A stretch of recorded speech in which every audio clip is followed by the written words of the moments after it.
بسم الله الرحمن الرحيم. ومن أحسن قولا ممن دعا إلى الله وعمل صالحا وقال إنني من المسلمين. إن الله عنده علم الساعة وينزل الغيث ويعلم ما في الأرحام وما تدري نفس ماذا تكسب غدا وما تدري نفس بأي أرض تموت إن الله عليم خبير. السلام عليكم ورحمة الله وبركاته. إن الحمد لله نحمده ونستعينه ونستغفره ونعوذ بالله من شرور أنفسنا ومن سيئات أعمالنا. من يهده الله فلا مضل له ومن يضلله فلا هادي له وأشهد أن لا إله إلا الله وحده لا شريك له وأشهد أن محمدا عبده ورسوله. يا أيها الذين آمنوا اتقوا الله حق تقاته ولا تموتن إلا وأنتم مسلمون. يا أيها الناس اتقوا ربكم الذي خلقكم من نفس واحدة وخلق منها زوجها وبث منهما رجالا كثيرا ونساء واتقوا الله الذي تساءلون به والأرحام إن الله كان عليكم رقيبا. يا أيها الذين آمنوا اتقوا الله وقولوا قولا سديدا يصلح لكم أعمالكم ويغفر لكم ذنوبكم ومن يطع الله ورسوله فقد فاز فوزا عظيما. أما بعد فإن خير الحديث كتاب الله وخير الهدي هدي محمد صلى الله عليه وسلم وشر الأمور محدثاتها وكل محدثة بدعة وكل بدعة ضلالة وكل ضلالة في النار. أعوذ بالله من الشيطان الرجيم. بسم الله الرحمن الرحيم.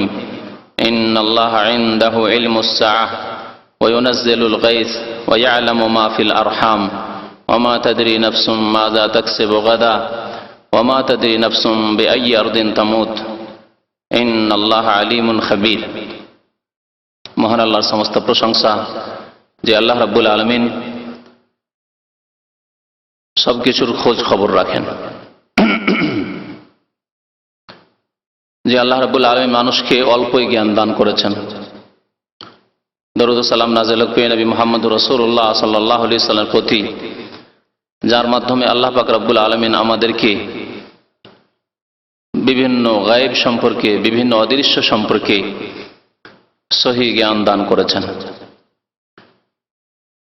কয়েক সপ্তাহ আগে আখিরাত সম্পর্কে, পরকাল সম্পর্কে আলোচনা করেছিলাম এবং সে সম্পর্কে বলেছিলাম যে আজকে শুধু আলোচনা পরকালের বিভিন্ন স্তর নিয়ে হলো সংক্ষেপে, ভূমিকা স্বরূপ। পরকালের প্রায় 15 বেশি স্তর নিয়ে আলোচনা করা হয়েছিল, আর ওয়াদা করেছিলাম যে এগুলি নিয়ে ইনশাআল্লাহ তাআলা আগামীতে বিস্তারিত আলোচনা হবে। আজকে তার একটি অংশ আপনাদের সামনে পেশ করব, আখিরাত বা পরকালের একটি স্তর সম্পর্কে, আর তা হচ্ছে কিয়ামত।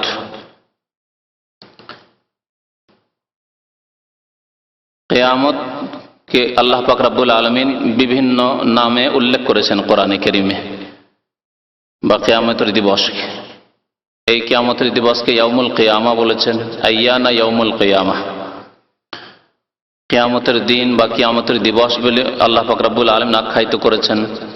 এই দিনকে বা এই সময়কে, এই কালকে আল্লাহ পাক রব্বুল আস-সাআ বলে আখ্যায়িত করেছেন। ইন্নাল্লাহা ইনদাহু ইলমুস সাআ। বহু আয়াতে, বহু হাদিসে আস-সাআ, সাআ মানে সময়, কাল, পৃথিবী ধ্বংস হওয়ার সময় এবং পৃথিবী ধ্বংস হয়ে যাওয়ার পরে আখিরাত কায়েম হওয়ার সময়, এই সময়কে আস-সাআ বলে আখ্যায়িত করেছেন আল্লাহ পাক রব্বুল আলামিন এবং তার রাসূল সাল্লাল্লাহু আলাইহি সাল্লাম। এই কিয়ামত কখন হবে, কোন কালে হবে, এ সম্পর্কে আল্লাহ পাক রব্বুল আলামিন আমাদেরকে কোনো জ্ঞান দান করেননি। এই কিয়ামতের দিবস সম্পর্কে জ্ঞান আল্লাহ পাক রব্বুল আলামিন তার জন্য খাস করেছেন। এই জন্য পাঁচটি বিষয় সম্পর্কে মহান আল্লাহ পাক রব্বুল আলামিন সূরা লোকমানের শেষ আয়াতে ইরশাদ করেছেন যে এগুলির ইলম, এগুলির জ্ঞান একমাত্র আল্লাহ পাক রব্বুল আলামিনের কাছে রয়েছে, আর কারো কাছে নেই। মহান আল্লাহ ইরশাদ করেছেন ইন্নাল্লাহা ইনদাহু ইলমুস সাআহ, নিশ্চয় মহান আল্লাহর নিকট রয়েছে কিয়ামতের জ্ঞান, কিয়ামতের ইলম। কিয়ামত কখন হবে, কোন কালে হবে, কোন সালে হবে, কত বছর আর পৃথিবীর বয়স আছে, তারপরে পৃথিবী ধ্বংস হবে। তবে এই ঈমান আমাদের রয়েছে যে একদিন কিয়ামত হবে, এতে কোনো সন্দেহ নেই। যেমন দিনের পর রাত হয়েছে, এখন রাত শেষ হলে আবার দিন হবে, এর প্রতি আমাদের বিশ্বাস আছে, এতে সামান্য কোনো সন্দেহ সংশয় আমাদের নেই। সেই রকমই আমাদের ঈমান রয়েছে যে কিয়ামত একদিন হবে। মহান আল্লাহ বলছেন ইন্নাল্লাহা ইনদাহু ইলমুস সাআহ, নিশ্চয়ই আল্লাহর নিকট কিয়ামতের ইলম রয়েছে, কিয়ামতের জ্ঞান রয়েছে। তাহলে আল্লাহ ছাড়া আর কারো কাছে এই সম্পর্কে জ্ঞান নেই। এই পাঁচটি বিষয় সম্পর্কে মহান আল্লাহ পাক রব্বুল আলামিন আরো বলেছেন সূরা আনআমের আয়াত নম্বর 59 যে এগুলি হচ্ছে মাফাতিহুল গায়ব, এগুলি হচ্ছে মাফাতিহুল গায়ব, গায়বের চাবি। মিফতাহ জামা বা বহু বচন হচ্ছে মাফাতিহ, মিফতাহ মানে চাবি। মহান আল্লাহ ইরশাদ করেছেন ওয়া ইনদাহু মাফাতিহুল গায়ব লা ইয়ালামুহা ইল্লা হু, একমাত্র মহান আল্লাহর নিকট মাফাতিহুল গায়ব, গায়বের চাবিকাঠি রয়েছে, গায়বের চাবি রয়েছে। লা ইয়ালামুহা, সেই সব মাফাতিহ সম্পর্কে, চাবিকাঠি সম্পর্কে তিনি ছাড়া আর কেউ জানে না, ইল্লাহু, তিনি ছাড়া আর কেউ জানে না। নবী করিম সাল্লাল্লাহু আলাইহি ওয়াসাল্লাম এই আয়াতটিকে সামনে রাখেন সূরা আনআমের আর সূরা লোকমানের শেষ আয়াত। এই দুইটি আয়াতের সমন্বয় করলে ওই হাদিসটি বলা যেতে পারে। নবী করিম সাল্লাল্লাহু আলাইহি ওয়াসাল্লাম বলছেন মাফাতিহুল গায়বে খামসা, গায়বের চাবিকাঠি হচ্ছে পাঁচটি। সুম্মা কারা হাযিল আয়াত, তারপরে নবী করিম সাল্লাল্লাহু আলাইহি ওয়াসাল্লাম এই আয়াত পাঠ করলেন ইন্নাল্লাহা ইনদাহু ইলমুস সাআহ, নিশ্চয়ই মহান আল্লাহর নিকট কিয়ামতের ইলম রয়েছে। এক, বাকিগুলিও তরজমা করে দিই যাতে আমাদের জানা থাকে যে পাঁচটি জিনিস কি। ওয়া ইউনাজ্জিলুল গায়স, এবং বৃষ্টি কখন হবে তাও একমাত্র আল্লাহ জানেন। জি, যদিও বৃষ্টি হওয়ার সামান্য কিছুদিন পূর্বে তার কিছু পূর্ব আভাস, যারা আবহাওয়া বিশেষজ্ঞ তারা তাদের বিশেষ বিদ্যা, যা আল্লাহর দেওয়া বিদ্যা, তা দিয়ে আনুমানিক কিছু কথা বললে তা হয়ে যায় ঠিক, কিন্তু দীর্ঘদিন পূর্বে বলতে পারবে, গোটা এক বছরের মৌসুম সম্পর্কে বলতে পারবে, হ্যাঁ আগামী 10 বছর 25 বছর 50 বছরের মৌসুম সম্পর্কে আর ইয়াকিনের সাথে, দৃঢ়তার সাথে বলতে পারবে না। তাহলে আল্লাহ পাক রব্বুল আলামিন যে বিদ্যা দিয়েছেন, সেই বিদ্যা দিয়ে সামান্য কিছু কথা বলে দেওয়া, এর মানে এই নয় যে এই আয়াতের বিপরীত হয়ে গেল তো না। যেমন অনেক জাহেল মূর্খ অল্প বিদ্যাওয়ালা লোকেরা ভাবে যে কেমন কথা হইলো, আজকাল তো বলতে পারছে আবহাওয়া বিশেষজ্ঞরা যে আগামী এত তারিখে বৃষ্টি হবে, 2 দিন 3 দিন পরে বৃষ্টি হবে, ঝড় তুফান হবে ইত্যাদি। না, বলুক তো দেখি 1 বছর 2 বছরের খোঁজ খবর, কেউ বলতে পারবে না। ইন্নাল্লাহা ইনদাহু ইলমুস সাআহ ওয়া ইউনাজ্জিলুল গায়স, কখন বৃষ্টি, গায়স মাতার, বৃষ্টি কখন হবে আল্লাহ পাক রব্বুল আলামিন, কত পরিমাণ হবে, কোন এলাকায় হবে, কখন হবে, কোন দিনে হবে, কোন সালে হবে, কোন বছরে কম হবে, কোন বছরে বেশি হবে, আল্লাহ পাক রব্বুল আলামিন ভালো জানেন। ওয়া ইয়ালামু মা ফিল আরহাম, আর 3 নম্বর হচ্ছে আল্লাহ জানেন যে জরায়ুতে কি আছে, রেহেমে কি আছে, মায়ের পেটে কি আছে, সন্তান আছে, সন্ততি আছে, ছেলে আছে, মেয়ে আছে, তারপরে পূর্ণ ছেলে, ভালো সুন্দর ছেলে আছে না, খোড়া আছে, কানা আছে, অন্ধ আছে, জি, 1টি আছে না 10টি আছে না নেই, বাঁঝা আছে। যদি কেউ বলে আজকাল তো আল্ট্রাসাউন্ড করে বলে দিচ্ছে, তো 5 মাস 6 মাসের বলে দিচ্ছে, এমনকি ছেলে না মেয়ে তাও বলে দিচ্ছে। এখন না বলছে যে বলুক তো একটা 5 বছর 4 বছরের মেয়ে সম্পর্কে বলুক তো দেখি যে এর জরায়ুতে 10টা ছেলে আছে, বলুক তো দেখি ঠিক করে, ঠিক করে কি অসম্ভব কথা। কিন্তু আল্লাহ পাক রব্বুল লাউহে মাহফুজে সমস্ত ইলম মওজুদ রয়েছে। বরং এই ছেলে এই মেয়ে জন্মার আগেই আল্লাহ পাক রব্বুল আলামিনের ইলমে রয়েছে যে এ জন্ম নেবে এবং এর ওরসে বা এর পেটে, এই মেয়ের পেটে এতগুলি বাচ্চা জন্মাবে, ঠিক না? এমনকি আল্লাহ পাক রব্বুল আলামিন যদি এই ছেলে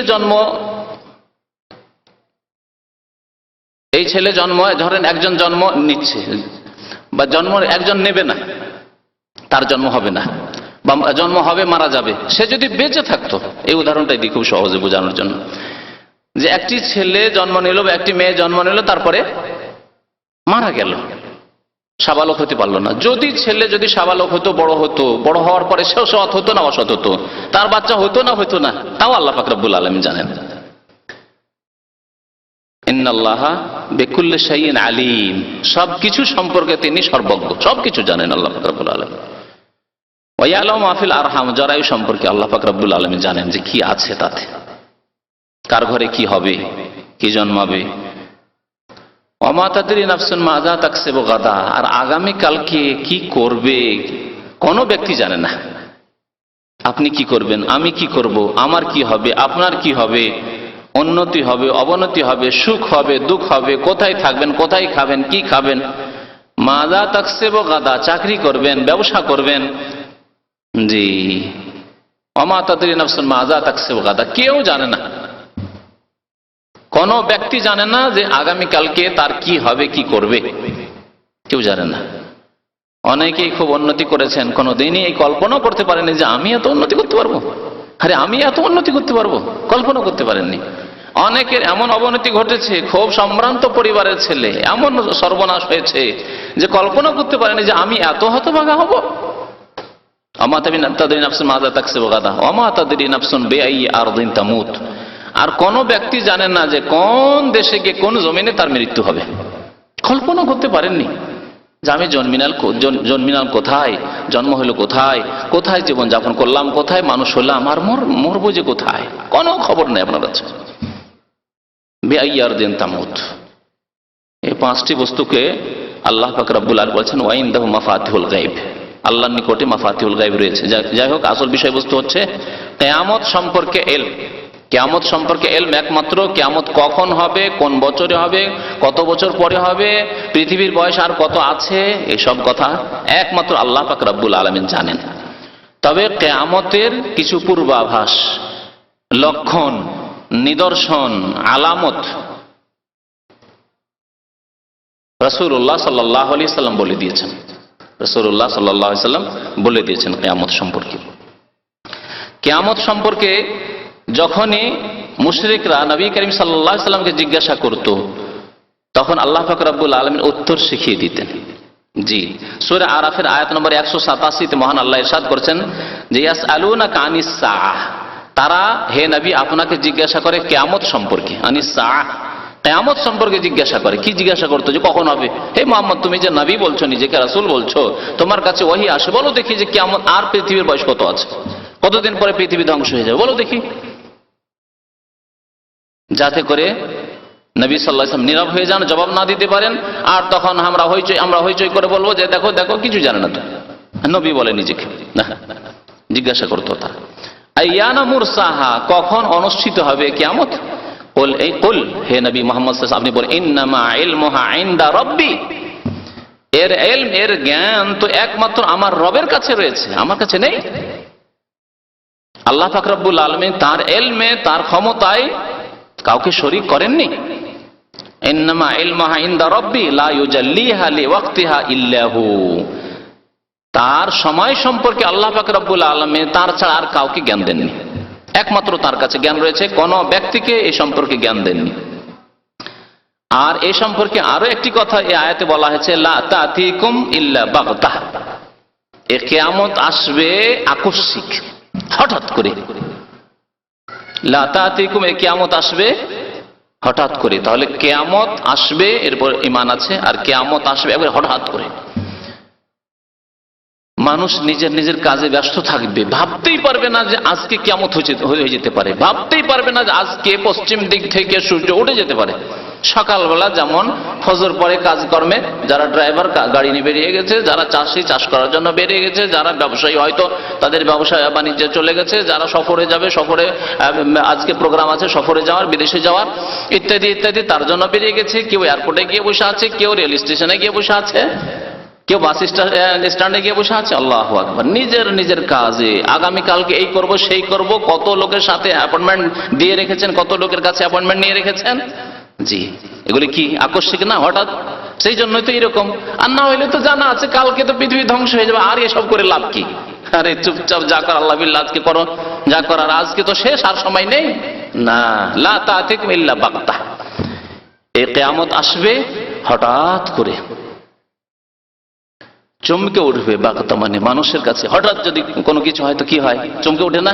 পেছন দিক থেকে কাউকে যদি হঠাৎ করে ভয় দেখানোর ইচ্ছা করেন তাহলে চমকে উঠে, লাফ দিয়ে উঠে ভয়ে, হঠাৎ করে তার উপর এইরকম আওয়াজ করা হচ্ছে।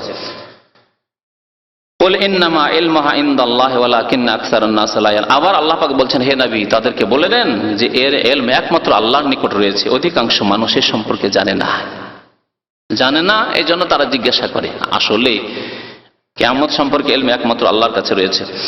আল্লাহ পাক আবার সূরা নাজিয়াত, আমপারার একটি সূরা, সূরা নাজিয়াত বলছেন, ইয়াসআলুনাকা আনিস সাআতি আইয়ানা মুরসাহা। কিয়ামত সম্পর্কে তোমাকে জিজ্ঞাসা করে কখন হবে।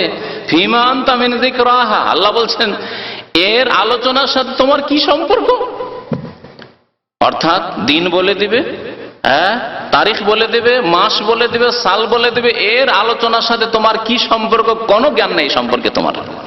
ফিমা আনতা মিন যিকরাহা, এর মানে এই নয় যে সম্পর্কে আলোচনা করবে না, অবশ্যই মানুষের উপদেশের জন্য আলোচনা। আল্লাহ কোরআনে স্বয়ং করেছেন, কিয়ামত সম্পর্কে বারবার আলোচনা করেছেন। নবী করিম সাল্লাল্লাহু আলাইহি ওয়াসাল্লাম বলেছেন, তার লক্ষণ বলেছেন ইত্যাদি। জিবরাইল আলাইহিস সালাম এসে জিজ্ঞাসা করেছেন, নবী সাল্লাল্লাহু আলাইহি ওয়াসাল্লাম জবাব দিয়েছেন। ফিমা আনতা মিন যিকরাহা, এর নির্দিষ্ট করে দিন বলে দেওয়া, সাল বলে দেওয়া, সময় বলে দেওয়া, এর সাথে তোমার কোনো সম্পর্ক নেই। ইলা রাব্বিকা মুনতাহা, এর চূড়ান্ত জ্ঞান একমাত্র তোমার রবের কাছে রয়েছে। ইলা রাব্বিকা মুনতাহা ইন্নামা আনতা মুনজিরু মান ইয়াখশাহা। আপনার ডিউটি ওই নাই যে লোকজনকে বলবেন যে দেখো সাবধান হয়ে যাও, কিয়ামত কিন্তু 2008 সালে হয়ে যাবে, 2010 সালে হয়ে যাবে, 2020 সালে হয়ে যাবে, 40 বছর পরে হয়ে যাবে ইত্যাদি। না, আপনার ডিউটি হচ্ছে মুনজিরু মান ইয়াখশাহা, যে কিয়ামতকে ভয় করে, কিয়ামতের দিনে বিচার দিবসে জবাবদেহি সম্পর্কে চিন্তাশীল, তাকে আপনি সতর্ক করবেন, তারা সাবধান হবে, সতর্ক হবে তারা। আপনি মুনজির, সতর্ককারী, সাবধানকারী, তাদেরকে সাবধান করুন যে পাপ থেকে সাবধান হয়ে যাও, গুনাহ থেকে সাবধান হয়ে যাও, অন্যায় কাজ থেকে, জুলম অত্যাচার থেকে সাবধান হয়ে যাও, নামাজ ছাড়া থেকে সাবধান হয়ে যাও, শিরক বিদআত থেকে সাবধান হয়ে যাও। ইন্নামা আনতা মুনজিরু মান ইয়াখশাহা কাআন্নাহুম ইয়াওমা ইয়ারাউনাহা লাম ইয়ালবাসু ইল্লা আশিয়াতান আও দুহাহা। যেদিন হঠাৎ করে কিয়ামতকে দেখতে পাবে যে আজকে কিয়ামত হয়ে গেল, পশ্চিম দিক থেকে সূর্য উঠে গেল, আর সময় নেই, তখন মনে হবে পৃথিবীতে অথচ 80 বছর 90 বছর বয়স হতে 100 বছর বয়স পেয়েছে, মনে হবে লাম ইয়ালবাসু ইল্লা আশিয়াতান আও দুহাহা। সামান্য কিছুক্ষণ, হয় বিকাল, আশিয়া মানে বিকেলবেলা, সামান্য বিকালবেলা কিছুক্ষণ পৃথিবীতে কাটালাম, আও দোহা, অথবা দোহা সকালবেলাকে বলা হয়, সকালবেলা কিছুক্ষণ সময় আমরা পৃথিবীতে কাটালাম। এমন অবস্থা হবে, ভয়াবহ অবস্থা, এমন হতভম্ব হবে যে মনে হবে আর অশান্তি যখন মানুষের হয়, যখন কষ্ট হয়, তখন অতীতের শত শত বছরের সুখ ভুলে যায়।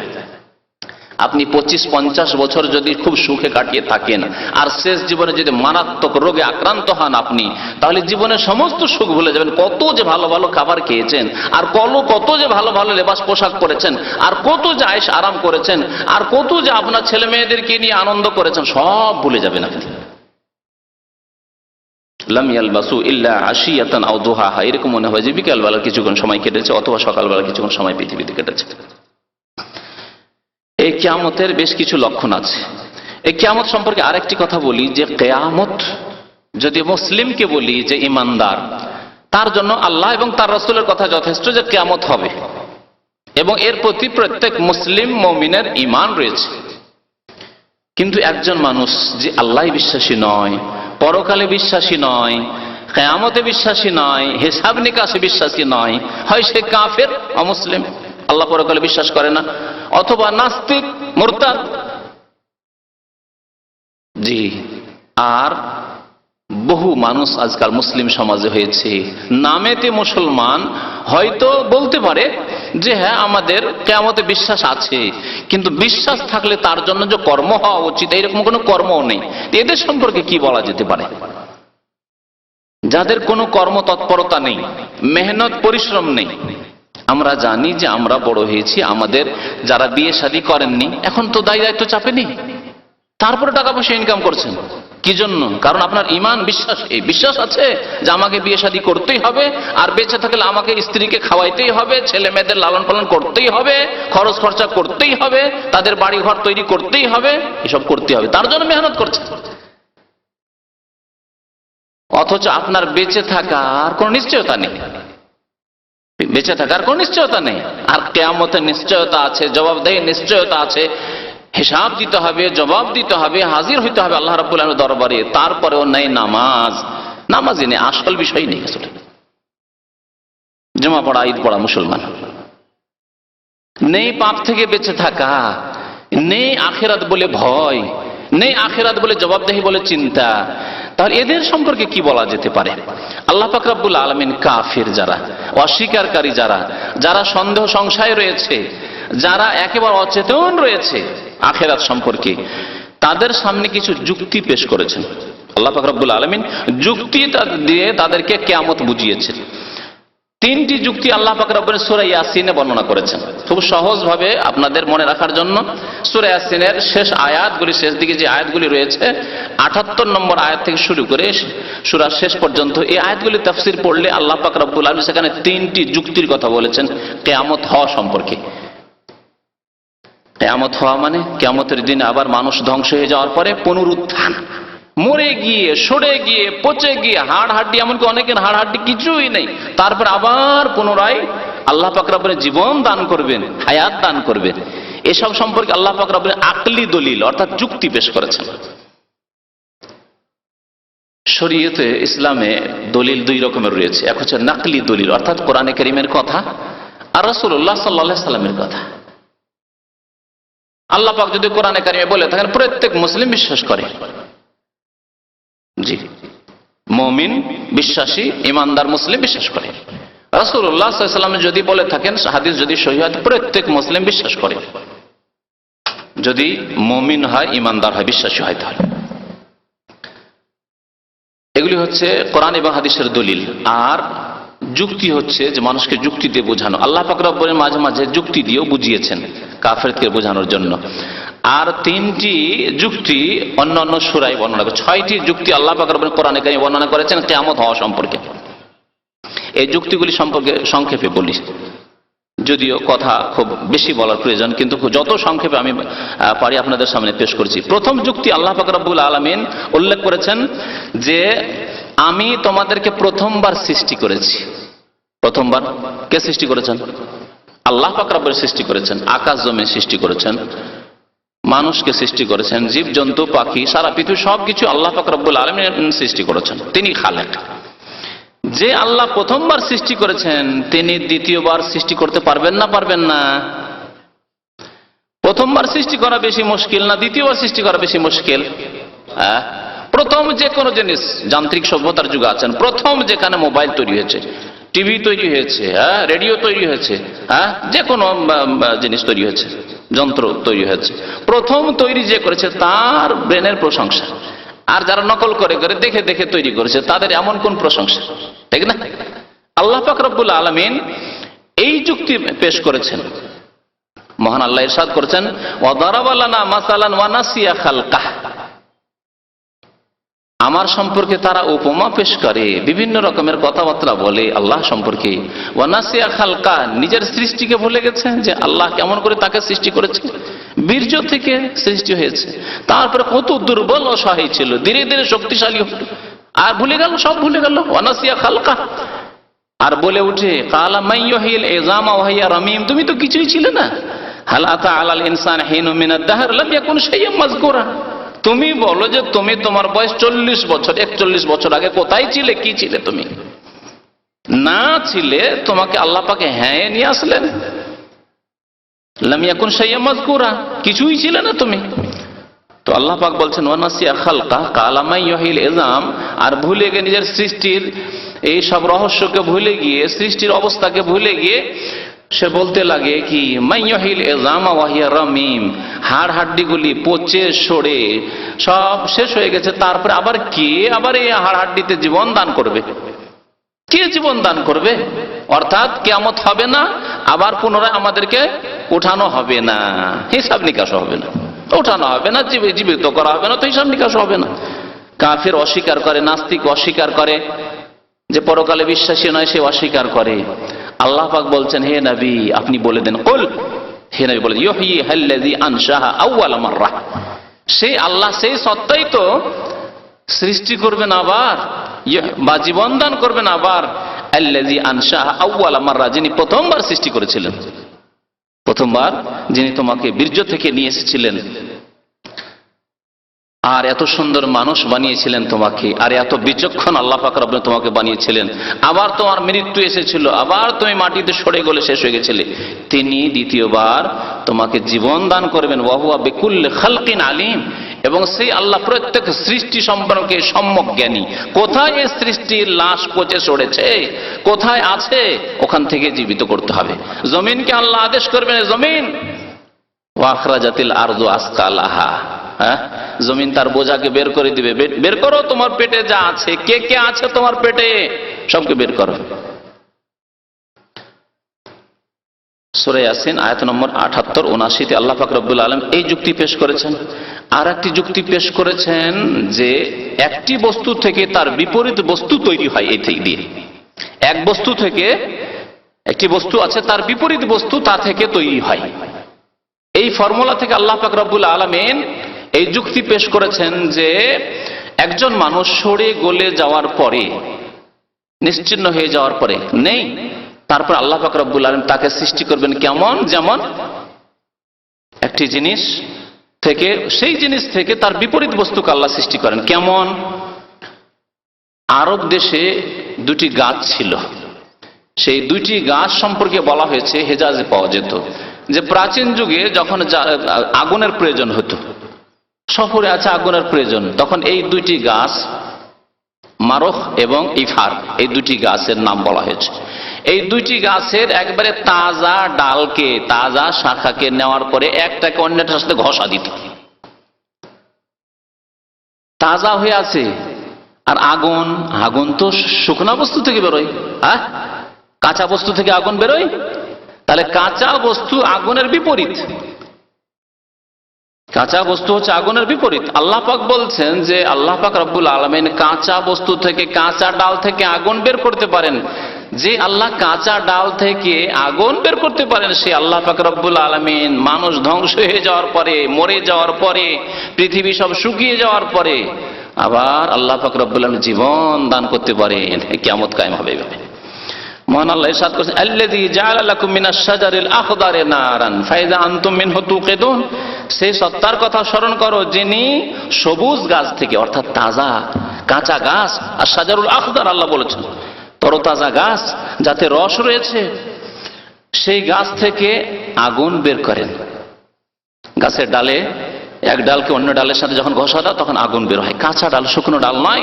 যে ওই জঙ্গলের কথা ছোটকালে পড়েছিলাম, যে জঙ্গলে এত বেশি গাছ থাকে, তখন এক শুকনো ডাল আর এক শুকনো ডালের সাথে যখন ঘষা লাগে তখন আগুন লেগে যেত জঙ্গলে, ওই কথা নয়। কাঁচা গাছের কথা আল্লাহ পাক রব্বুল বলেছেন, যে আল্লাহ পাক কাঁচা গাছের ডাল থেকে আগুন বের করতে পারেন, সেই আল্লাহ পাক মানুষের মরে যাওয়ার পরে আবার জীবিত করতে পারেন। আয়াত নম্বর 80 সূরা ইয়াসিনে আল্লাহ পাক দ্বিতীয় যুক্তি পেশ করেছেন। আয়াত নম্বর 81-তে আরেকটি যুক্তি আল্লাহ পাক পেশ করেছেন, বলছেন যে আল্লাহ বড় জিনিস সৃষ্টি করতে পারেন, তিনি ছোট জিনিস সৃষ্টি করতে পারেন না। আপনি যদি বড় বড় কাজ করতে পারেন তো ছোট কাজ করতে পারেন না? অবশ্যই করতে পারেন। আপনি একজন মাখলুক, সৃষ্টি, দুর্বল হয়ে যদি বড় কাজ করতে বলে, ছোট কাজ করা সম্পর্কে কেউ জিজ্ঞাসাই করবে না। এত বড় বড় যখন কাজ করতে পারে তখন সামান্য কাজটা করতে তার জন্য অসুবিধা, কোনো অসুবিধা নেই। আল্লাহ পাক রব্বুল আলামিন এই যুক্তি পেশ করেছেন, বলছেন আওয়ালাইসাল্লাযী খালাকাস সামাওয়াতি ওয়াল আরদা বিকাদিরিন আলা আন ইয়াখলুকা মিসলাহুম, সে আল্লাহ যিনি আকাশ সমূহ সৃষ্টি করেছেন, জমিন সৃষ্টি করেছেন, তিনি কি তোমাদের মতো ক্ষুদ্র মানুষকে সৃষ্টি করতে পারবেন না? সাত আসমান সৃষ্টি করলেন, এত পর্বতমালা সৃষ্টি করলেন, এই জমিন সৃষ্টি করলেন, সবকিছু সৃষ্টি করলেন, সমুদ্র সৃষ্টি করলেন, তিনি ক্ষুদ্র মানুষকে 3.5 হাতের মানুষকে সৃষ্টি করতে পারবেন না? জি, আল্লাহ পাক এই কথাটি আরো বিভিন্ন আয়াতের সাথে লা খালকুস সামাওয়াতি ওয়াল আরদি আকবারু মিন খালকিন নাস, আল্লাহ বলছেন আকাশ এবং জমিন সৃষ্টি করা মানুষের সৃষ্টির চাইতে অনেক ভারী কাজ, অনেক মুশকিল কাজ। মানে মানুষের দিকে লক্ষ্য করে মুশকিল কাজ, আল্লাহর জন্য কোনো মুশকিল কাজ নাই। আল্লাহ যখন আকাশ জমিন সৃষ্টি করেছে, বিশাল আকাশ বিশাল জমিন, তো আল্লাহর জন্য মানুষকে পুনরায় সৃষ্টি করা এমন কোনো মুশকিল নাই। তো এই সব যুক্তিগুলি আল্লাহ পাক রব্বুল আলামিন পেশ করেছে সূরা ইয়াসিনে। চতুর্থ যুক্তি আল্লাহ পাক পেশ করেছেন যে জমিন যখন বৃষ্টি হয় না দীর্ঘদিন, অনাবৃষ্টি যখন থাকে, তখন একেবারে শুকিয়ে হাড় হয়ে যায়, আর তাতে একটি গাছও জন্মাতে চায় না, একটি ঘাসও জন্মাতে চায় না। তারপরে হঠাৎ করে যখন বৃষ্টিপাত হয়, বৃষ্টিপাত হওয়ার পরে জমিনের অবস্থা কেমন হয়? হ্যাঁ, জমিনের পেটে যত বীজ আছে সব গজে ওঠে, আর 2-4-10 দিনের মধ্যে দেখা যায় যে দেশ সবুজ হয়ে গেছে, শুকনো জমিন সব সবুজ হয়ে গেছে লতা পাতায়। তো আল্লাহ পাক রব্বুল বলছেন যে আল্লাহ পাক শুকনো জমিনকে, শুকনো পৃথিবীকে বৃষ্টি বর্ষণ করে আবার পুনরায় জীবন দান করতে পারেন, সে আল্লাহ তোমাদেরকে কি মাটি থেকে আবার পুনরায় জীবন দান করতে পারেন না? তোমাদেরকে জিন্দা করে আবার কিয়ামত হবে না? অবশ্যই হবে।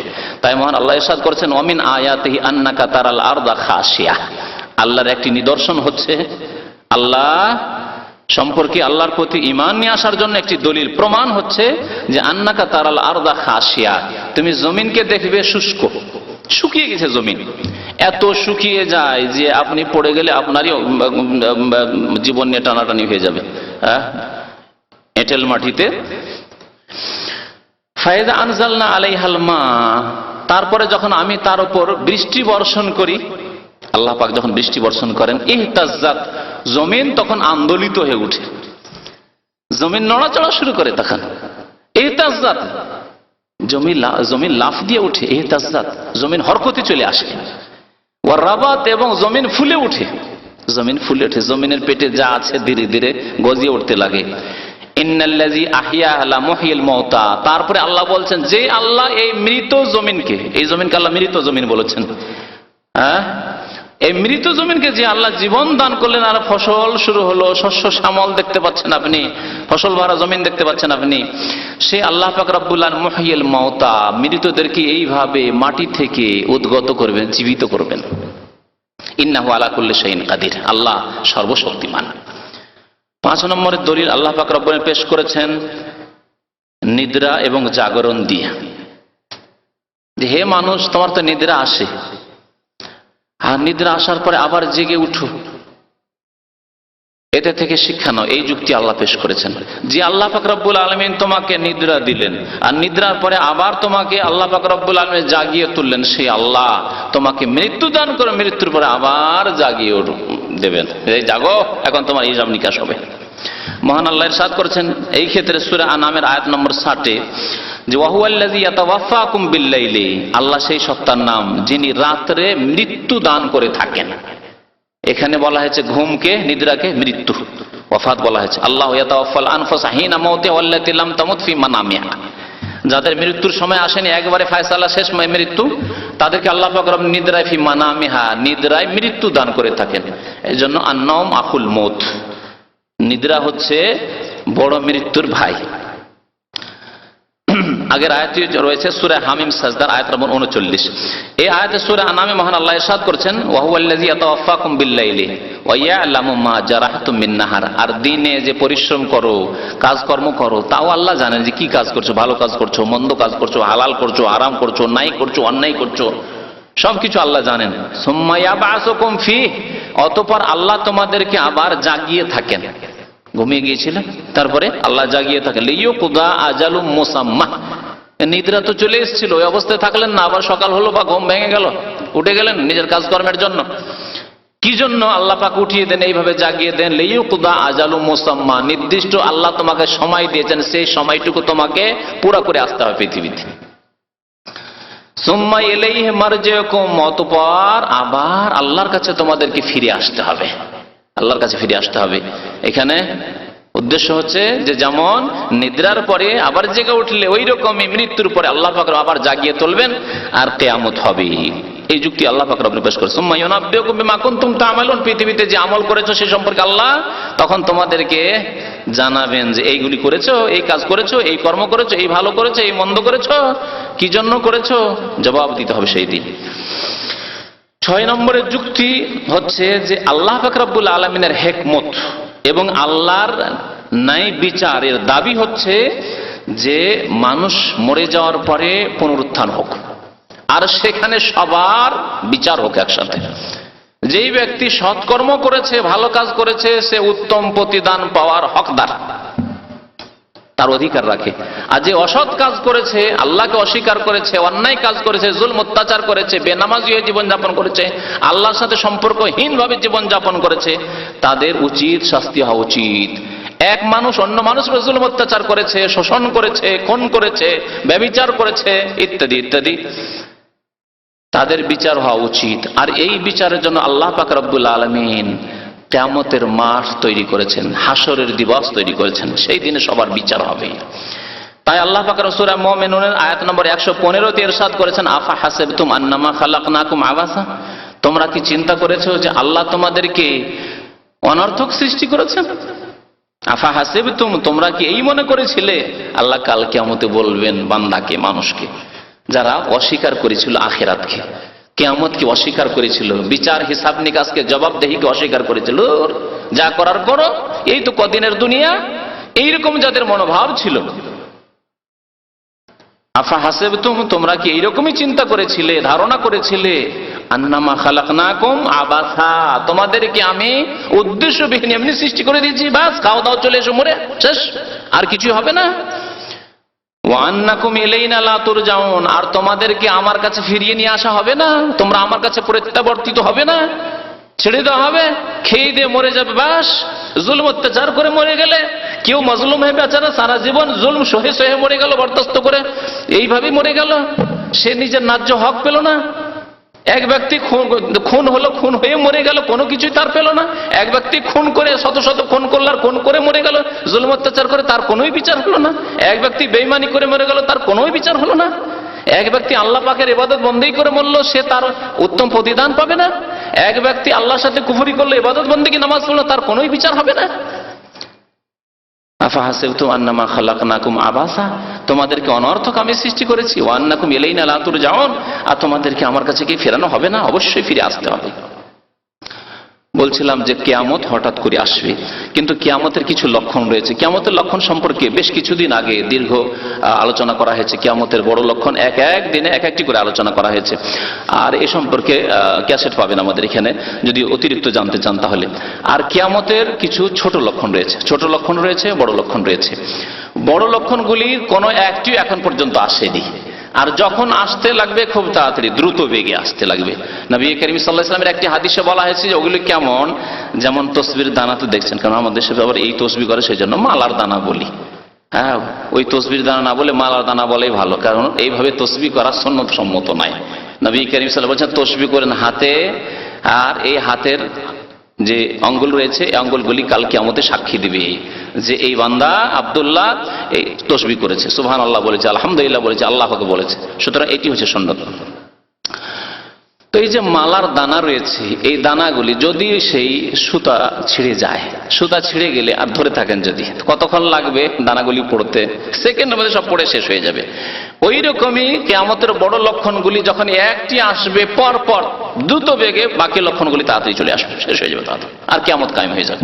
আর বেশি সুযোগ পাবেন না নিজের সংশোধনের জন্য, সংস্কারের জন্য, আর জীবনের উন্নতির জন্য, আর তওবার জন্য, ইস্তেগফারের জন্য বেশি সুযোগ পাবে, ইবাদত বন্দেগীর সুযোগ পাবেন না বেশি। আর ছোট ছোট লক্ষণ নবী করিম সাল্লাল্লাহু আলাইহি ওয়াসাল্লামের জামানা থেকে শুরু হয়েছে, বরং নবী করিম সাল্লাল্লাহু আলাইহি ওয়াসাল্লামের ইন্তেকাল একটি লক্ষণ কিয়ামতের, যে নবীর ইন্তেকাল হয়ে গেছে, কিয়ামত আব চলে আসবে, কিয়ামত আসতে আর দেরি নেই। তারপরে 1400 বছর হয়ে গেছে, আরো যে কতদিন যাবে আল্লাহ পাক রব্বুল আলামিন ভালো জানেন। নবী করিম সাল্লাল্লাহু আলাইহি ওয়াসাল্লামকে যখনই কেউ কিয়ামতের সময় কাল সম্পর্কে জিজ্ঞাসা করেছে, তখন নবী করিম সাল্লাল্লাহু আলাইহি ওয়াসাল্লাম তার জবাব দেননি, কারণ তার কাছে সে সম্পর্কে ইলম ছিল না। তাই তিনি জবাব দিতেন এমন যে জবাব দিয়ে মানুষের সংশোধন হয়। কিছু লক্ষণ বলে দিতেন, যেমন জিবরাইল আলাইহিস সালাম যখন জিজ্ঞাসা করলেন মানুষের আকার ধরে লোকজনকে জানানোর জন্য যে এই প্রশ্নের উত্তর লোকেরা জানুক, সাহাবারা জানুক, তাই জিবরাইল আলাইহিস সালাম একদিন এসে নবী সাল্লাল্লাহু আলাইহি ওয়াসাল্লামের সামনে বসে গেলেন আর জিজ্ঞাসা করতে লাগলেন। কয়েকটি প্রশ্ন করেছিলেন, ইসলাম সম্পর্কে, ঈমান সম্পর্কে, ইহসান সম্পর্কে, কিয়ামত সম্পর্কে, কিয়ামতের লক্ষণ সম্পর্কে, 5টি প্রশ্ন। কিয়ামত সম্পর্কে যখন জিজ্ঞাসা করা হলো নবী করিম সাল্লাল্লাহু আলাইহি ওয়াসাল্লামকে, তখন বললেন মাল মাসউলু বিআলামা মিনাস সাইল, যাকে জিজ্ঞাসা করা হয়েছে তিনি সাইলের চাইতে, অর্থাৎ জিজ্ঞাসাকারী জিবরাইল চাইতে বেশি জানেন না। অর্থাৎ মুহাম্মদ সাল্লাল্লাহু আলাইহি ওয়াসাল্লাম জিবরাইল চাইতে বেশি ইলম রাখেন এই সম্পর্কে। যেমন জিবরাইলও জানে না যে কোন সালে কিয়ামত হবে, কত বছর পরে আর কত সালে কোন তারিখে, তেমনি মুহাম্মদ সাল্লাল্লাহু আলাইহি ওয়াসাল্লামও জানেন না। তখন বুখারী মুসলিমের হাদিস, নবী করিম সাল্লাল্লাহু আলাইহি ওয়াসাল্লামকে জিবরাইল আলাইহিস সালাম জিজ্ঞাসা, আখবিরনি আন আমারাতিহা, তার কিছু আলামত, লক্ষণ, নিদর্শন বলে দেন। আমারাত মানে লক্ষণ। তখন নবী করিম সাল্লাল্লাহু আলাইহি ওয়াসাল্লাম দুই একটি লক্ষণ বলেছিলেন, তার মধ্যে একটি বলেছেন আনতালেদাল আমাতু রাব্বাতাহা। প্রথম লক্ষণ বলেছিলেন যে দাসী তার মনিবকে জন্ম দেবে, দাসী তার মনিবকে জন্ম দেবে। দাসী মনিবকে জন্ম দেবে, এর অর্থ কি? আজকাল যুবকরা যেমন মায়ের সাথে আচরণ করে দাসীর মতো, বিয়ে করে নিয়ে এসছে, বউকে সাজিয়ে রেখেছে, তুই বসে থাক, মা রান্না করছে, নিয়ে দিয়ে যাবে এখানে খাবার। বাড়াবাড়ি করে বলছি না, বড় বড় টাউন বাজারে, গ্রামে হয়তো সামান্য একটু কম আছে এই আলামত আসতে, কিন্তু টাউন বাজার এই অবস্থা। বুড়ি মা রান্না করছে, রান্না করে নতুন বউ আর ছেলে আছে ঘরে ঢুকে আছে, ওদের খাবার পৌঁছে আসে, খাবার দিয়ে আসতে হবে। সে নিজেই দিয়ে আসুক আর কাজের মেয়ে দিয়ে আসুক, কিন্তু রান্না করছে বুড়িমা আর তার বউ স্ত্রী বসে আছে যুবকের। তাহলে দাসী না, আনতালেদাল আমাতু রাব্বাতাহা, আপনাকে জন্ম দিয়েছিল পেট থেকে মা, এই জন্যই যে আপনাকে খাবার তৈরি করে দেবে, আপনার বিবিকে খাবার তৈরি করে দেবে। এটি কিয়ামতের লক্ষণ। ওয়ান তারাল হুফাত আল উরাত আর রিয়াশা ইয়াতাতাওয়ালুনা ফিল বুনিয়ান। আর একটি লক্ষণ বলেছিলেন যে কিছু লোকেরা যাদের ঘরে পয়সা ছিল না, পয়সার অভাবে, অর্থের অভাবে তারা খালি পায়ে চলতো, পায়ে স্যান্ডেল পর্যন্ত ছিল না তাদের কিছুদিন আগে, আর শরীরে কাপড় ছিল না, একটা গেঞ্জি গায়ে দিয়ে থাকতো, না হলে খালি গায়ে দেখবেন একটা লুঙ্গি পরে, ছিঁড়া ফাটা লুঙ্গি পরে আর খালি গায়ে থাকতো, গেঞ্জির পয়সা ছিল না। মনে পড়েছে এরকম দেখেছি যে গেঞ্জি মানুষ পরতো না, ওই একটা শার্ট রাখতো, জামা রাখতো, ছিঁড়া ফাটা যা থাকতো, আর কাঁধে করে নিয়ে যেত। এরকম গ্রামের লোকদেরকে দেখেছি, হাটে বাজারে গেল তখন কাঁধে করে নিয়ে গেছে, বা কোনো জায়গায় দরকার হলে পরে নেবে। বিবাহ শাদীতে ওই খালি গায়ে যাচ্ছে আর ওই কাঁধে করে রেখেছে। তারপরে ধার নিতে দেখেছি, নিজের জামা কাপড় নেই, জামা নেই, একটা লুঙ্গি পরেই দিন কাটায়, এইসব দেখেছি দৃশ্য। বিবাহ শাদীতে যাবে, গ্রামের যারা একটু সচ্ছল তাদের বাড়িতে একটা শার্ট ধার করে নিয়েছে, যে শার্টটা দাও, আমার ছেলে ওই যাবে বিয়েতে যাবে, বরযাত্রী যাবে, তো শার্টটা দাও। ধার নিয়ে গেছে, আর ধার নিয়ে অপরের তো ধার করা জিনিস পরেনি, আবার ফিরিয়ে দিতে হবে, কাঁধে করে নিয়ে গেছে। তারপরে বিয়ে বাড়ি থেকে কিছুক্ষণ পরে নিয়েছে, ফিরিয়ে দিয়ে দিয়েছে। 20 বছর 25 বছর আগে অবস্থা দেখেছি। আজকে বললে ওই যুবক ছেলেরা হাসবে যে কোন কথাবার্তা বলছে, মনে হচ্ছে আদম কালকার কথাবার্তা। হ্যাঁ, এক একজনের কাছে 10 জোড়া 20 জোড়া, তাই না? নবী করিম সাল্লাল্লাহু আলাইহি ওয়াসাল্লাম বলেছেন এত গরিব মানুষদের কাছে আল্লাহ এত বেশি পয়সা দেবেন, হঠাৎ করে এত বেশি পয়সা হবে যে তাদের পকেটে মোবাইল। ঠিক কিনা বলেন? তাদের পকেটে মোবাইল, যাদের একটা জামা ছিল না, একটা গেঞ্জি ছিল না, যাদের স্যান্ডেল জুতা ছিল না, কিছু ছিল না। ওয়ান তারাল হুফাতা আল উরাতা, হফা মানে খালি পায়ে থাকা, স্যান্ডেল জুতাবিহীন মানুষ, আর ওরাত মানে উলঙ্গ মানুষ, কাপড়ের ব্যবস্থা ছিল না। রিয়াশা, আর কি করতো? বকরি ছাগল চড়াতো, রাখাল। আর হঠাৎ করে এত অঢেল পয়সার মালিক হলো, ইয়াতাতাওয়ালুনা ফিল বুনিয়ান, তখন প্রতিযোগিতা শুরু করলো যে ভালো বিল্ডিং তৈরি করতে হবে, বিল্ডিং তৈরি করব। দেখছি গ্রামে এইরকম একটা বিল্ডিং তৈরি হয়েছে, বা এই মহল্লাতে, এই শহরে এইরকম একটা বিল্ডিং তৈরি হচ্ছে, টাওয়ার তৈরি হচ্ছে, আমার টাওয়ার এর চাইতে ভালো হবে, এর চাইতে বড় টাওয়ার আমি তৈরি করব। আজকাল প্রতিযোগিতা চলছে না? যারা ছাগল বকরি চলে তো তাদেরই প্রতিযোগিতা চলছে, যে কিয়ামতের লক্ষণ এটা চলে এসেছে। কিয়ামতের লক্ষণগুলি সম্পর্কে আরো একটি কথা বলে দিই, যে যেগুলি ছোট লক্ষণ, সেই ছোট লক্ষণগুলি সম্পর্কে ওলামারা বলেছেন যে কিছু লক্ষণ আছে যেগুলি এসেছে আর শেষ হয়ে গেছে, আর আসবে না, শেষ হয়ে গেছে ওইগুলি।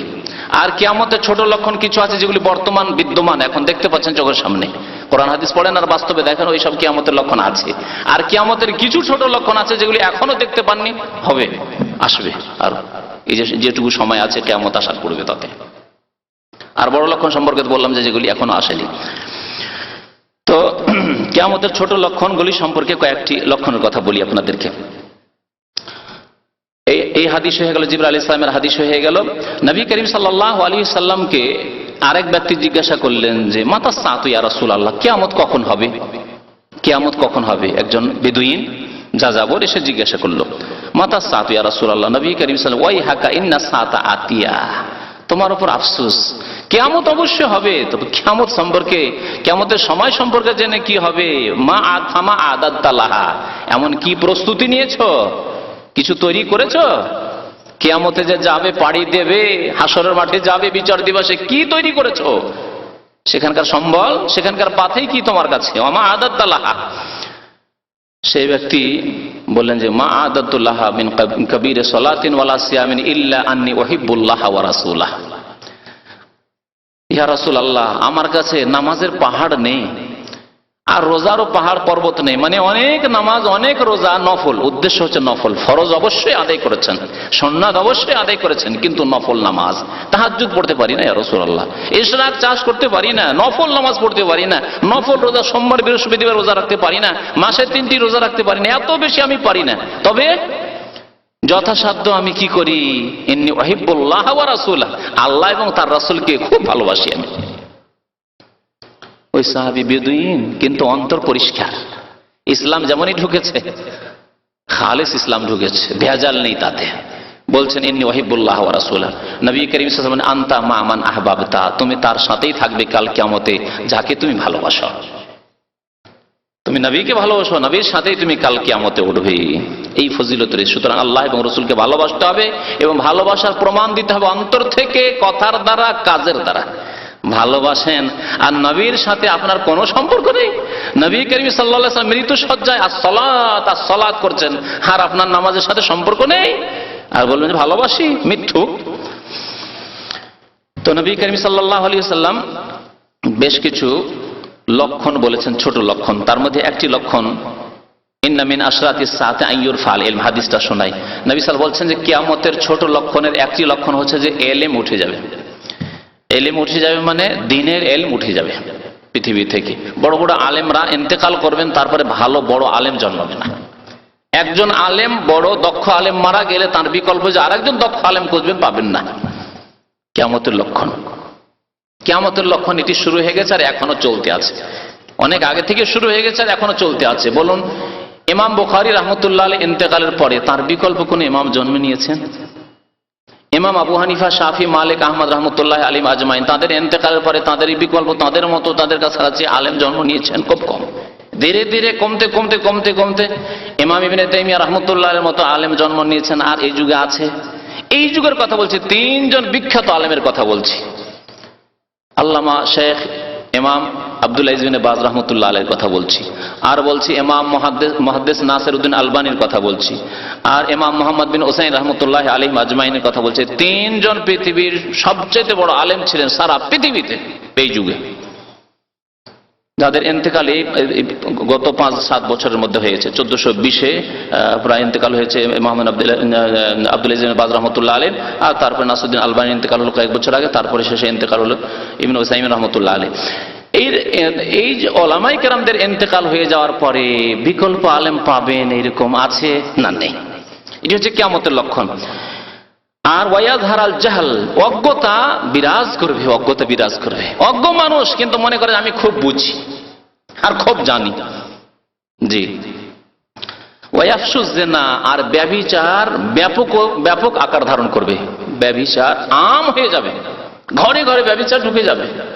বেহায়া, বেপর্দা এত বেশি মহিলারা হয়েছে যে অহরহ ব্যভিচার, অহরহ ব্যভিচার। পশ্চিমা সমাজের মতো মুসলিম সমাজ হতে লেগেছে।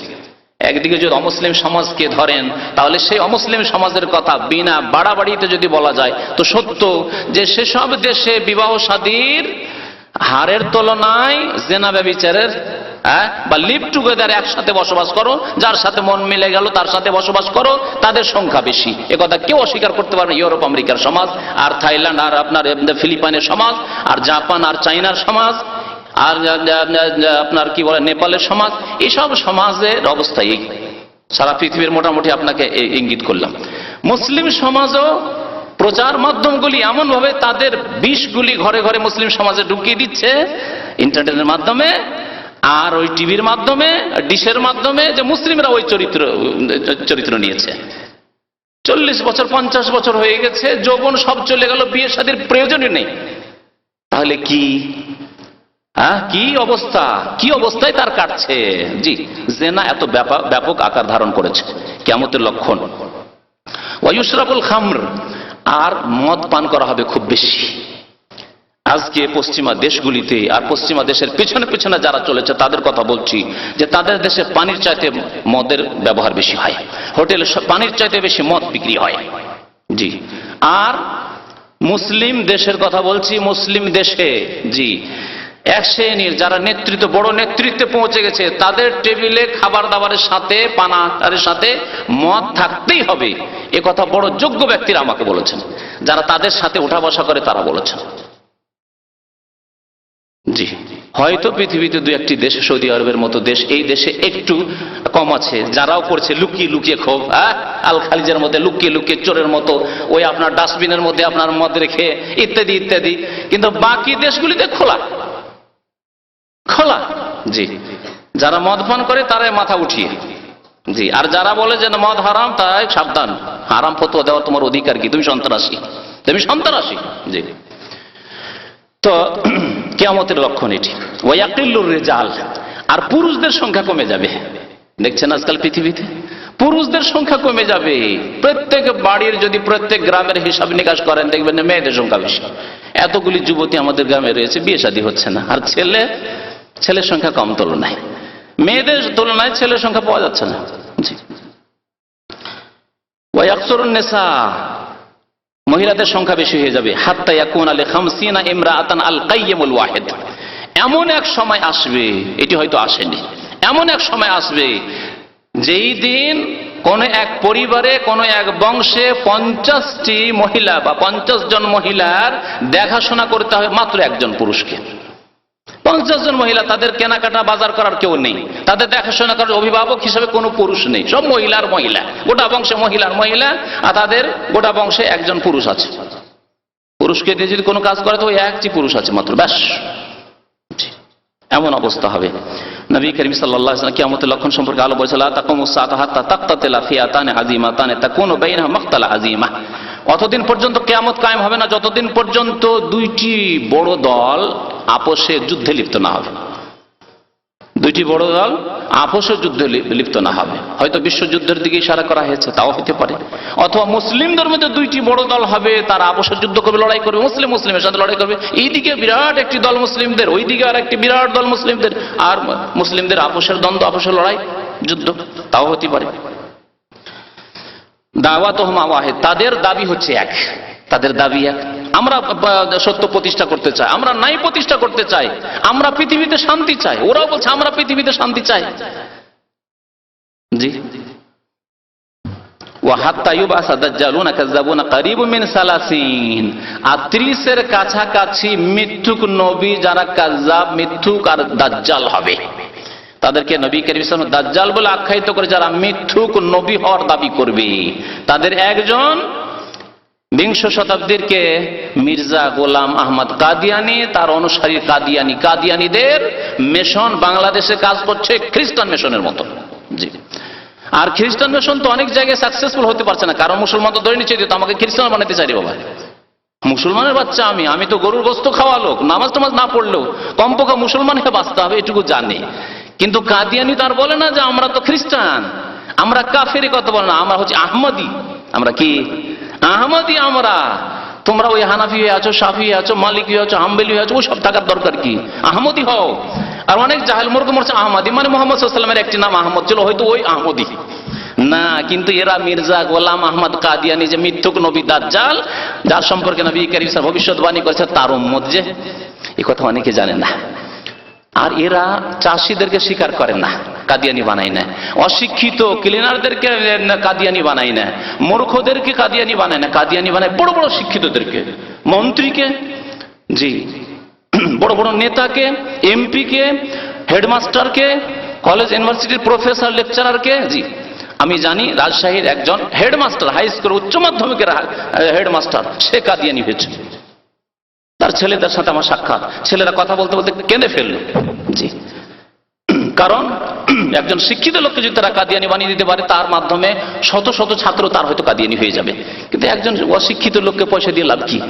পয়সা দিয়ে তারা খরিদ করে এই শিক্ষিত লোকদেরকে। তো কিয়ামত পর্যন্ত নবী সাল্লাল্লাহু আলাইহি ওয়াসাল্লামের পরে 30 জনের কাছাকাছি মিথ্যুক নবী হবে। নবী সাল্লাল্লাহু আলাইহি ওয়াসাল্লামের কাছাকাছি জামানায় বা তার জামানাতে 3 জন নবী এরকম মিথ্যুক বেরিয়েছিল। মুসাইলামা কাযযাব, আসওয়াদ আনাসি, আর একজন মহিলা নবী হওয়ার দাবি করেছিল সাজাহা নামক। পরে সে তওবা করে মুসলমান হয়েছিল। যাই হোক, কুল্লুহুম ইয়াজামু আন্নাহু রাসূলুল্লাহ, প্রত্যেকে দাবি করবে যে সে আল্লাহর রাসূল। মির্জা গোলাম আহমদ কাদিয়ানী তাই বলতো যে আমি আল্লাহর রাসূল। ওয়াহাত্তা ইউকবাযাল ইলমু ওয়া তাকসুরুজ জালাজিল, আর ভূমিকম্প খুব বেশি হবে, ভূমিকম্প খুব বেশি হবে। ওয়া ইয়াতাকারাবুজ জামানু, সময় দ্রুত বেগে চলে যাবে। ভূমিকম্প আজকাল দেখছেন, যারা খোঁজ খবর রাখেন, পৃথিবীতে প্রায় ভূমিকম্প লেগে আছে, ভূমিকম্প লেগে আছে। আর সময় খুব তাড়াতাড়ি শেষ হয়ে যাবে, সেটা আমি নিজে উপলব্ধি করছি। জানি না আপনারা মনে করছেন কিনা। এত তাড়াতাড়ি সময় শেষ হয়ে যাচ্ছে, এই মনে হলো যে আজকে ছুটির দিন শুক্রবার হইল, আবার তাড়াতাড়ি আবার শুক্রবার চলে আসছে। এই মনে করছি এই সপ্তাহে এই কাজগুলি সারবো, কিছুই করতে পারলাম না, তাতে আবার শেষ সপ্তাহ শেষ, কিছুই করতে পারলাম না।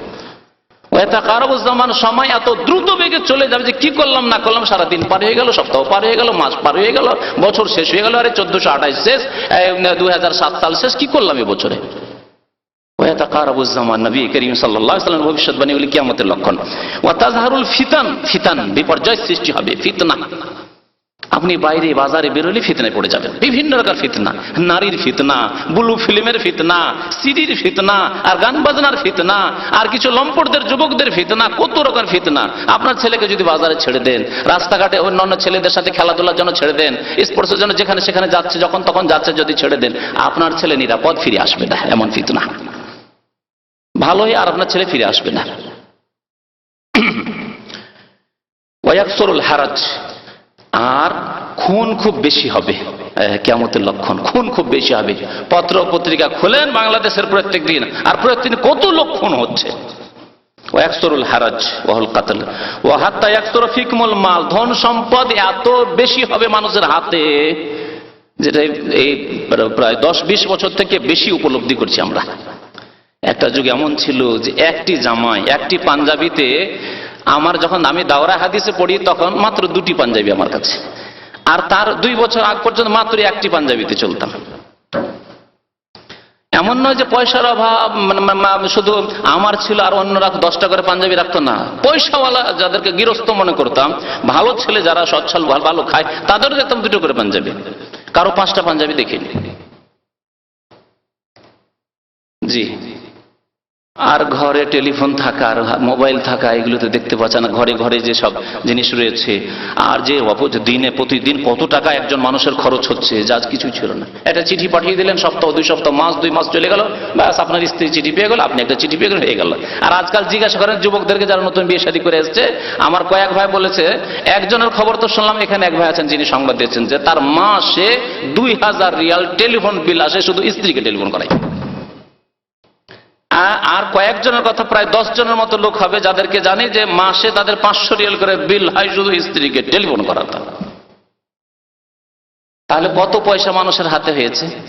এটা চিঠি পাঠাবার পয়সা হতো না কিছুদিন আগে, আর এখন কত পয়সা মানুষের কাছে হয়েছে। কিয়ামতের লক্ষণ, এত বেশি ধন সম্পদ হবে। ফায়াফিজ হাত্তা ইয়াহুম্মা রাব্বুল মাল মাইয়াকবালু সাদাকাতা, যারা নেক মানুষ, ভালো মানুষ, যারা যাকাত দেয়, তারা যাকাত দেওয়ার জন্য খুঁজবে যে কাকে যাকাত দেবো, কাকে যাকাত দেবো, খুঁজেই পাবে না। মার্কেটে যাবে যে কোনো গরিব মানুষ দেখি, গরিব মানুষই পাবে না।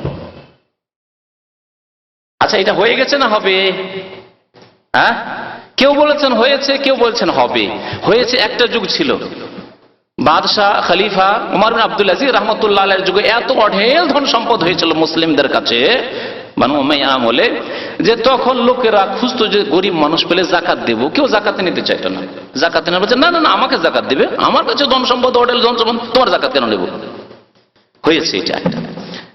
আর আগেই বলেছি যে কোন একটি লক্ষণ একবার চলে আসার মানে এই না যে আর আসবে না। আর এখনো ধন সম্পদের প্রাচুর্যতা এত বেশি মানুষের হাতে যে এমন একটা যুগ হয়তো আসবে। কুয়েতের কথা কিছুদিন আগে, গালফ ওয়ারের আগে শুনেছিলাম যেসব ভাইরা, কিছু আলেম ওলামারা যারা কুয়েত যেতেন তারা বলতেন যে কুয়েতে গিয়ে গরিব মানুষ খুঁজে পাওয়াই মুশকিল জাকাত দেওয়ার জন্য।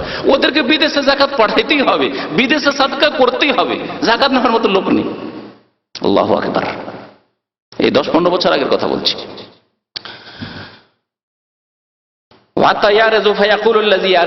জাকাত দেওয়ার জন্য দিতে যেতে হবে, জাকাতটা নেওয়া না আমার, একটু দেখে মনে হচ্ছে যে উস্কো খুস্কো অভাবী মনে হচ্ছে, কাপড় পুরানো, জাকাতটা আমার নেওয়া না। বলছেন না না আজকে দরকার, লা আরাবালি বেহি। আরেকটা হাদিস রয়েছে যে কালকে যদি দিতে তাহলে দরকার হতো। গত বছর আমার প্রয়োজন ছিল, আলহামদুলিল্লাহ এবার খুব সুখে আছি, এই মাসে খুব সুখে আছি, আর দরকার নেই, জাকাত নেবো না তোমার। তো এইভাবে বহু লক্ষণ, বহু আলামতের কথা, নিদর্শনের কথা নবী করিম সাল্লাল্লাহু আলাইহি ওয়াসাল্লাম বলেছেন। কিয়ামত হবে এবং কিয়ামতের এগুলি লক্ষণ রয়েছে। আল্লাহ পাক রব্বুল আলামিন যেন আমাদেরকে কিয়ামতের দিবসের জন্য প্রস্তুতি নেওয়ার তৌফিক দান করেন। আল্লাহ যেন আমাদেরকে 5 ওয়াক্ত নামাজ কায়েম করার তৌফিক দান করেন। আল্লাহ আমাদের অতীতের ভুল ত্রুটি গুনাহ খাতা যেন মাফ করে দেন, আমাদেরকে নেক আমলের তৌফিক দান করেন, শিরক বিদআত থেকে, অন্যায়ের কাজ থেকে, জুলম অত্যাচার থেকে আমাদেরকে বেঁচে থাকার জন্য তৌফিক দান করেন। আমিন। ওয়া সাল্লাল্লাহু আলা নবিয়িনা মুহাম্মদ ওয়া আলা আলিহি ওয়া সাহবিহি আজমাইন। এক ভাই লিখেছেন, আমার একজন নিকট আত্মীয় অসুস্থ আছে বাংলাদেশে, তার জন্য দোয়ার দরখাস্ত। জি, আল্লাহ পাক রব্বুল আলামিন যেন আমাদের সবাইকে সুস্থতা দান করেন। বিশেষ করে আমাদের এই ভাই যে দরখাস্ত করেন, যে ভাইয়ের জন্য, তার জন্য দোয়া করেন বা তার আত্মীয়ের জন্য দোয়া করেন। আল্লাহ যেন তাকে সুস্থতা দান করেন, তাকে যেন শেফা আরোগ্যতা দান করেন, তার অসুস্থতা যেন দূর করে দেন। আল্লাহ পাক রব্বুল আলামিন সবাইকে যেন আমাদের দুনিয়াতে আখিরাতে সুখী করেন, নেক আমলে যেন তৌফিক দান করেন।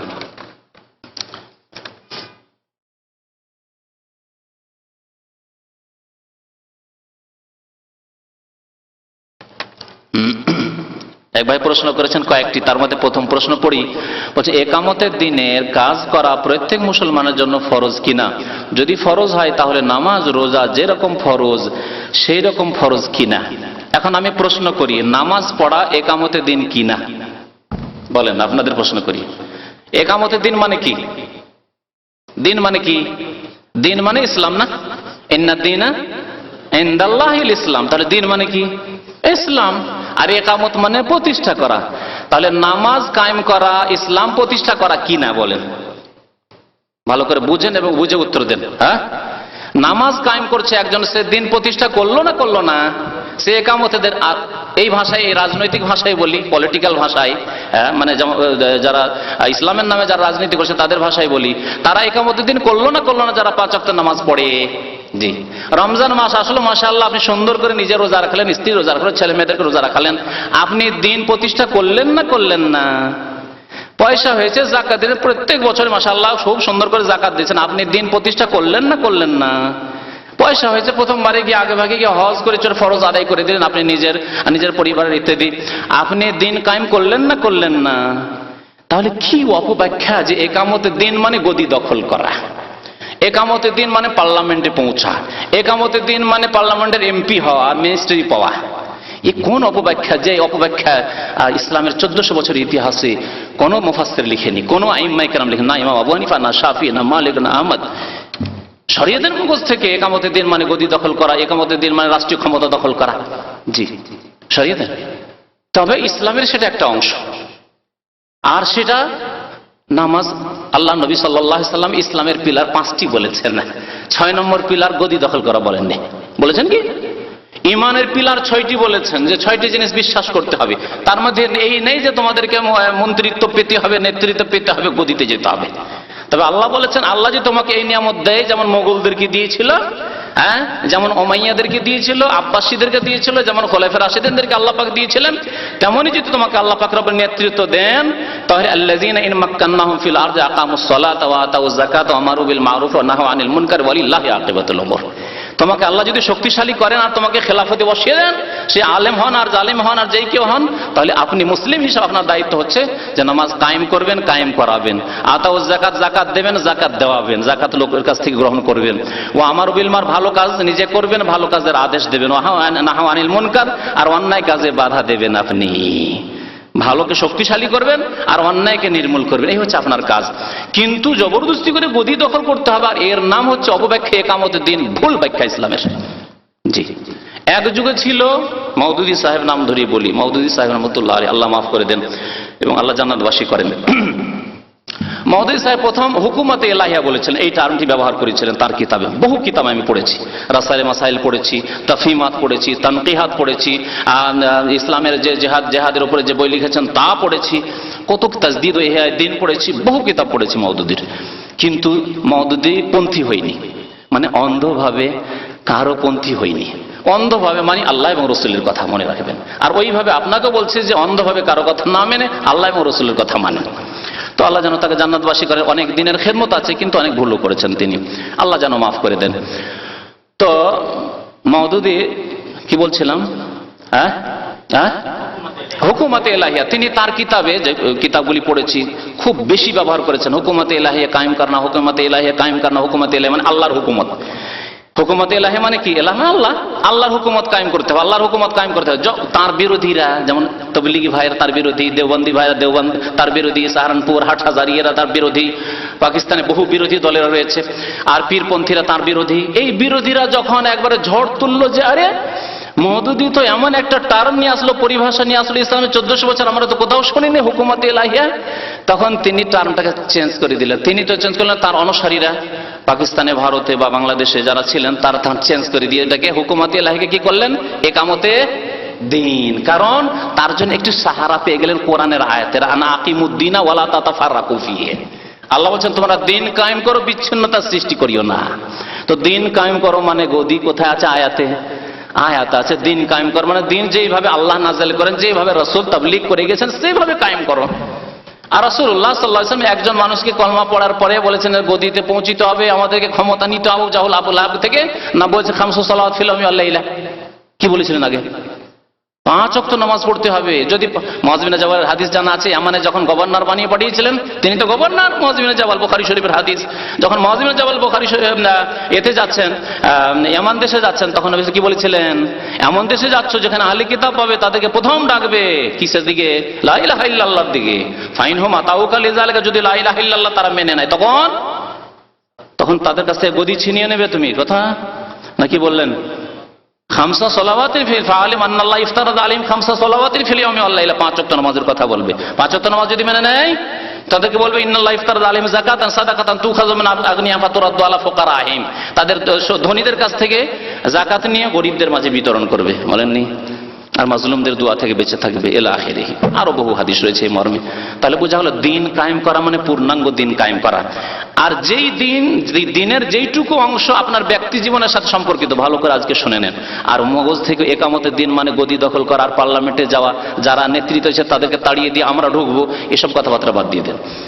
কথা যেটা শোনার সেটা শোনেন, সেটা হচ্ছে এই যে আপনার ব্যক্তি জীবনের যে সব দিনের কাজ রয়েছে সেই ক্ষেত্রে আপনাকে পালন করতেই হবে। কারণ আপনার এক্ষেত্রে বাধা নেই, নামাজ আপনাকে পড়তে হবে, কেউ বাধা দিতে পারবে? মসজিদে যেতে দেবেন না, আপনি বাড়িতে নামাজ পড়বেন। যদি এইরকমই পরিস্থিতিতে মসজিদে যেতে দেবেন আপনাকে, আল্লাহর আলহামদুলিল্লাহ কোনো কাফের দেশ এরকম হয় নাই। তারপরে যদি হয় ব্যক্তি জীবনের ইবাদতে একামতের দিন নামাজে কায়েম করতে হবে। আর আকিমুদ্দিনা ওয়ালা তাতাফাররাকু, বিচ্ছিন্নতা সৃষ্টি করিও না। না ইমামের পেছনে নামাজ পড়বো না, হ্যাঁ ইমামের সাথে আমার গৃহদ্বন্দ্ব আছে বা ইমামের সাথে আমাদের পারিবারিক দ্বন্দ্ব আছে, না যাবো না, আমি মসজিদে নামাজ পড়তে যাবো না। ওয়ালা তাতাফাররাকু, বিচ্ছিন্নতা সৃষ্টি করি না, মুসলিম ভাই ভাই হয়ে জামাত করে নামাজ পড়া। জি, রোজা রাখো, যাকাত দাও, হজ করো, জি, পর্দা কায়েম করো, জি, অন্যায় কাজ দূর করো, আর ভালো কাজ সৎ কাজের আদেশ দান করো। জি, এগুলি হচ্ছে একামতের দিন। ব্যক্তি জীবনে যতটা করতে পারবেন সেটা আপনাকে করতে হবে।